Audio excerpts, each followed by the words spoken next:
Vous n'êtes pas sans savoir que la problématique de la pauvreté en Afrique au sud du Sahara passe avant tout par le changement des conditions de vie des populations en milieu rural, et cela pour la raison fort simple que la pauvreté est avant tout rurale. C'est la raison pour laquelle le FIDA, comme bien d'autres partenaires techniques et financiers, s'est investi aux côtés du gouvernement du Bénin dans la réalisation d'infrastructures au nombre desquelles les infrastructures socio-économiques. Le but de ces infrastructures étant de mettre à la disposition des communautés rurales à la base des infrastructures marchandes susceptibles d'améliorer les conditions de production et favoriser la commercialisation de leurs produits et par ricochet contribuer ainsi à les sortir de la pauvreté. Pour combler le vide de représentativité locale dans leur village d'intervention, les partenaires techniques et financiers du Bénin ont mis en place divers organes tels que les comités villageois de développement CVD, les associations de développement villageois ADV, etc. En s'appuyant sur ces structures, les projets et programmes financés par les partenaires techniques et financiers, dont le FIDA, ont eu à réaliser de nombreuses infrastructures, notamment des magasins de stockage, des pistes de desserte rurales, des puits, des forages, des modules de classe, des hangars de marché, des ateliers de transformation, des bâtiments d'associations de services financiers et des unités villageoises de santé UVS. En général, les communautés ont apporté la contrepartie des bénéficiaires nécessaires à la réalisation des dites infrastructures. À l'avènement de la décentralisation, la loi numéro 2001-07 du 9 mai 2001 portant maîtrise d'ouvrage public en République du Bénin, ne conférant pas au village la personnalité juridique, mais donnant plutôt plein pouvoir aux communes de réaliser et de gérer les infrastructures publiques. Ainsi, les maires, se fondant sur cette loi, se sont accaparés de la gestion, selon la loi d'ailleurs, et partant des recettes issues de l'exploitation des dites infrastructures. Les communautés à la base, ne comprenant pas cette disposition de la loi, opposent parfois des résistances. Ainsi, dans plusieurs communes au Bénin, des conflits de propriété ou de paternité de ces infrastructures socio-communautaires ont vu le jour. Nous sommes à l'ère de la décentralisation et on parle de plus en plus de transfert des compétences. Alors, si l'État transfère les compétences vers les communes à leur tour doivent transférer les compétences vers les populations à la base. Il faut apprendre les populations à gérer, à s'autogérer. Je crois que c'est une idée très géniale, c'est très déterminant. Je ne vois pas celui qui va dire le contraire, puisque nos populations, au jour d'aujourd'hui, nous ne sommes pas surpris de la gestion de ces infrastructures. Elles en sont d'ailleurs plus conscientes, puisque on a mis ces infrastructures pour leur bien-être. Je ne souhaite même pas les licences des associations de développement. Ça ne doit pas exister à côté des conseils de village. Qu'il y ait association de développement à côté du conseil de village, ça suscitera à coup sûr, disons, des conflits. Les autres sont élus, donc c'est des représentants légitimes, pendant que les autres sont désignés comment. Il faut aller voir. Donc ça pose un problème de légitimité, de représentativité. Et nous ne pouvons que dialoguer, nous autres, nous pouvons dialoguer avec les conseils de village. Il ne peut pas avoir un conflit d'attribution, d'autant plus que tous les services, que ce soit des services étatiques, des organisations non gouvernementales, la structure, quelle que soit sa nature, tous ceux-là sont sous le contrôle de la mairie. C'est la mairie qui est le maître d'ouvrage. Alors ces populations, en réalité, lorsque elles se mettent en exercice, sont sous le contrôle, d'une manière ou d'une autre, du chef d'arrondissement, du chef village. Ils rendent compte. il n'y a pas de conflit d'attribution. Je ne crois pas. Puisque c'est des comités installés avec à leur tête un bureau qui gère et à des moments donnés, peut-être rendre compte au chef village de leur gestion et on les appuie en contrôlant. Je ne vois pas là où il y aura un conflit d'attribution. Les populations savent que tout ce qui est installé au niveau de la commune est un patrimoine de la commune, patrimoine de la mairie. Donc, c'est un apprentissage. Ils savent où se situent leurs limites. Egbedion, Rotio, Filache, na Hong Kong, na ya foze teto, partenaire ONG na Jacob na Doualomi, mairie, na Jacob na Blue l'ennemi, à sommet que ya nous kokole ne réaliser boto na do nous koyo, et oui, à sommet ton groupement les mina surveiller, ben non waso. Nous,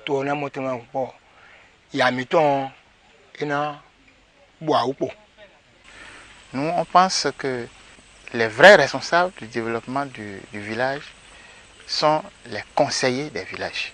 Les agents de développement se moquent presque d'eux parce que on leur donne des moyens, on leur réalise des infrastructures qu'ils gèrent et qui, disons, ignorent pratiquement l'existence de ces conseils de village là. C'est tout à fait grave. Il n'y a pas de conflit parce qu'ils m'aident à réaliser dans le village. Donc le développement du village fait leurs problèmes, donc je n'ai aucun problème avec eux. Régulièrement, le conseil de village demande les comptes pour voir comment le puits, les magasins et autres sont gérés. Et l'ADV rend compte au conseil de village, qui en son tour rassemble la population pour leur rendre compte. Mi kpo ekpo bitin do tuto meme yeno ba mi kpo bono do hode a mi lo kon ba ekpo bono do hode a bo mi kpo ekpo bi hwi do kon do kpo do nu no me to sin nu kon yi ton mi bi hwi tin do alo me bono do aso wa we yona da ho yin bo ton nu to do se a tun mi bo me lo tun mi o to hospital lo tun mi bo mi kpo ekpo bi hwi no no popo mo na alo me bono wa so bo kwene no ton sinu me bo yi wa to mi do po bo mi je bi bedo ISF o me tie yo le mi na san gben le yo mi do tuto me ne le bi hwi nu mi bo mi no so de me bono san se je mi ton tin e ja ho gbagbe dan yo mi pon pa mi ton me yo mi ta lo yi se to yi kunu mi yo e subo pe mi a e yo mi e de suno le aba e wa ba to de fo bo mo yo mi le so kwe de me bo le fo yi na o me to nu kuro fine bo e na de nu kun ton si ma je to so wo yo mi le fo yi kwa lo ni mo jan so de ka wa to me mo tin o tuto me mi ton e no do nu da so le me pe de nu to mi ton na mo tin ba to yon de pe o to. À des moments donnés, les chefs villages, surtout que ces infrastructures sont installées dans les villages, avaient tendance à croire que ces magasins leur reviennent de droit. Non, c'est des populations bénéficiaires. Le chef village, en réalité, est l'arbitre entre les populations et les bureaux des comités de gestion. Lorsqu'il y a des petits problèmes, il n'y a nulle part où il n'y a pas de problème, hein, il n'y a pas d'œuvre humaine parfaite. Lorsqu'il y a des petits problèmes, il se réfère au chef village, le chef village tranche. Lorsque le chef village n'arrive pas à trancher, alors il est obligé de faire recours au chef d'arrondissement ou, dans une mesure, au maire. On trouve toujours une solution. Magasin d'accord bal mi de lo seku dimbo ene we to gan mi ton le mais c'est aller télégué mi ton le tout a projet o kun projet atingbano flen we do gwa mi de ri on a compte partie remis 2 500 000 ouais c'est le niveau mi ton bo ko yin gba bi bo egbe dion mi lo beneblo e mais na bi ko mele mi lo canton mi le réunion kaka bo il azan et Nelly, le mairie, ils ont formé un comité de gestion. Ils ont plutôt tenu moins de mains. On met les sous, et mon coin, des mains, CA, et mon coin des mains. Et conseiller, et des mains. ADB, c'est mêlé des mains. On a dit, eblo de mele mairie na pe do ko khemi bon ministre na pe do ko bona gérer quasi gestion na le transparence pe ton frère de na magbon de mairie na yo de ADB na yo il m'a bi bo pon mi bon tagba ko le demi accord Jésus na nous ko itoton we. C'est pas l'intérêt pécuniaire qu'on peut tirer de la participation en tant que membre. Comment le village se porte, c'est ça le développement. C'est ça le développement. Et c'est en faisant ces choses-là que nous pouvons être en mesure de dire à un moment donné, nous avons progressé.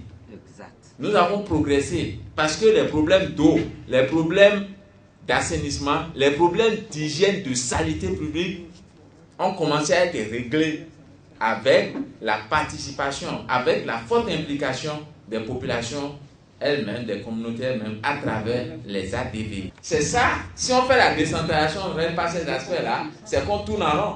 La décentralisation est partie intégrante désormais du dispositif national de lutte contre la pauvreté. Lorsque vous parlez de lutte contre la pauvreté, ça a un lien avec décentralisation et vice-versa. Les populations exprime un besoin pour une infrastructure donnée. Le projet, quel que soit le projet, je ne parle pas particulièrement du BADER, le projet réalise l'infrastructure. Autant lorsque l'infrastructure est réalisée, il y a des bénéficiaires qui l'utilisent. Chemin faisant, prenons par exemple un atelier de transformation, les femmes qui travaillent prennent de l'âge, certaines se marient, certaines se délocalisent, et le groupement que vous avez, qui était très enthousiaste, qui a fait que vous avez construire cette infrastructure pour qu'elle puisse mieux travailler dans de meilleures conditions, le groupement n'est plus tel qu'il était.